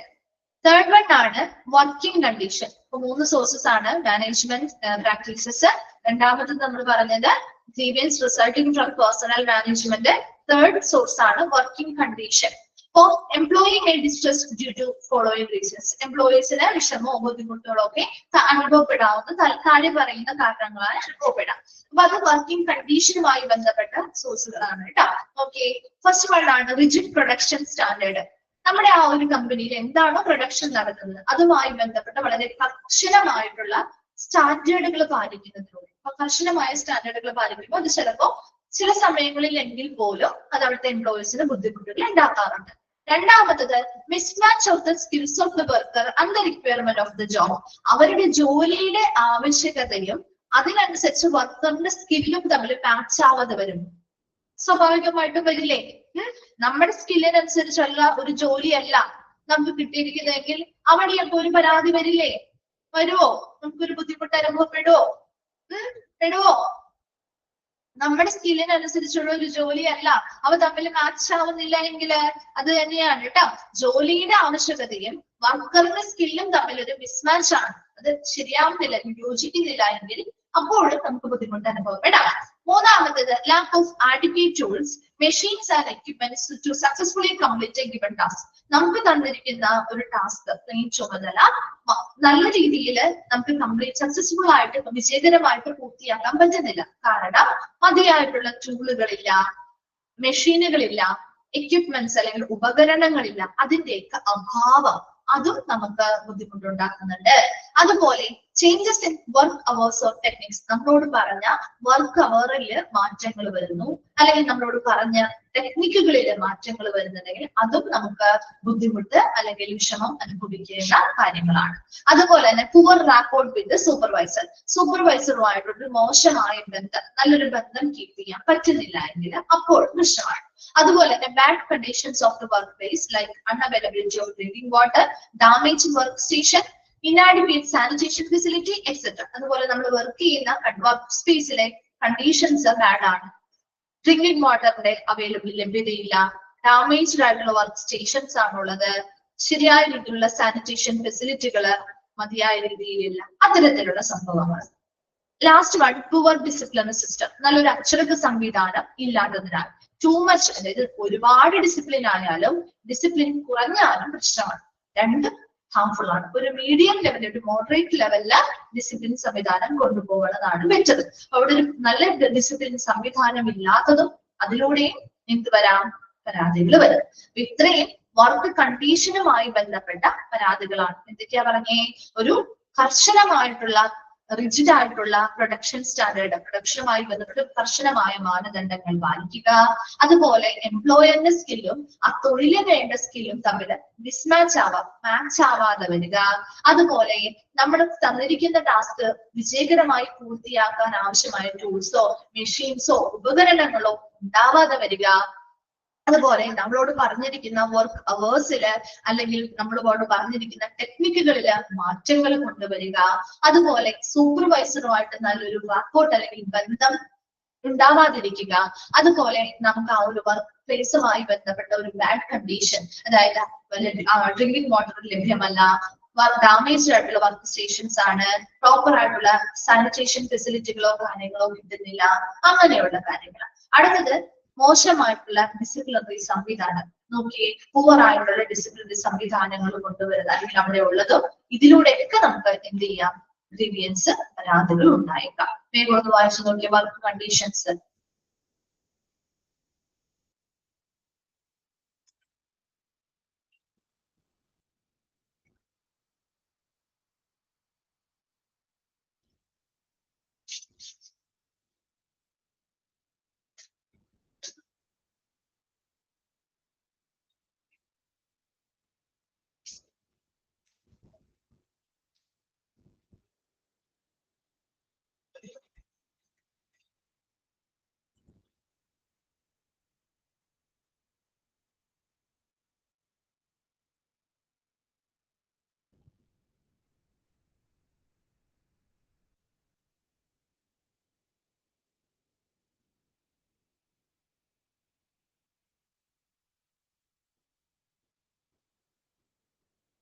വായിച്ചു കഴിഞ്ഞവരൊന്ന് റിപ്ലൈ ചെയ്യണേ.